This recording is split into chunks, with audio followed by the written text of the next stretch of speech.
ಯಾದಗಿರಿ ಪಕ್ಕ ಕಂದುಕೂರು ಊರಲ್ಲಿ ಇವತ್ತು ಕೊಂಡಮೈ ಜಾತ್ರೆ ಇದೆ. ಇಲ್ಲಿ ವಿಶೇಷತೆ ಏನಪ್ಪಾ ಅಂದ್ರೆ ಹಾವಾಗಿರ್ಬೋದು, ತೇಳಾಗಿರ್ಬೋದು, ಇವತ್ತು ಹಿಡ್ಕೊಂಡ್ರೆ ಕಚ್ಚೋದಿಲ್ಲ. ಇಂಥ ದೇವಸ್ಥಾನದಲ್ಲಿ ಕರ್ನಾಟಕ ಆಗಿರ್ಬೋದು, ಇಲ್ಲ ತೆಲಂಗಾಣದಿಂದ ತುಂಬಾ ಜನ ಅಂದ್ರೆ ಬರ್ತಿರ್ತಾರೆ. ನಾವು ಖಾನಾಪುರದಿಂದ ಬಂದಿರೋದು. ಇದು ಕಂದುಕೂರದ ಕೊಂಡಮೈ ದೇವಸ್ಥಾನದಲ್ಲಿ ಈ ದಿನದಂದು ಚೋಳಿನ ಒಂದು ವಿಶೇಷತೆ ಇದೆ. ಇದೇನಂದ್ರೆ ಇವತ್ತಿನ ದಿನದಂದು ಚೋಳ ಎಲ್ಲಿ ಮೈ ಮೇಲೆ ಏರಿಸಿದ್ರು, ಕೈ ಮೇಲೆ ಏರಿಸಿದ್ರು ಕಡಿಯುವುದಿಲ್ಲ.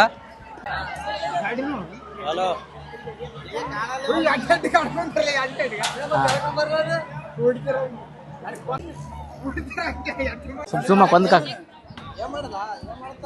ಕೊಡ ಬಾಬಾ ಅಷ್ಟೇ ಬಾಬಾ ಒಬ್ರೊಬ್ರು ಬೈ ಬೇಡ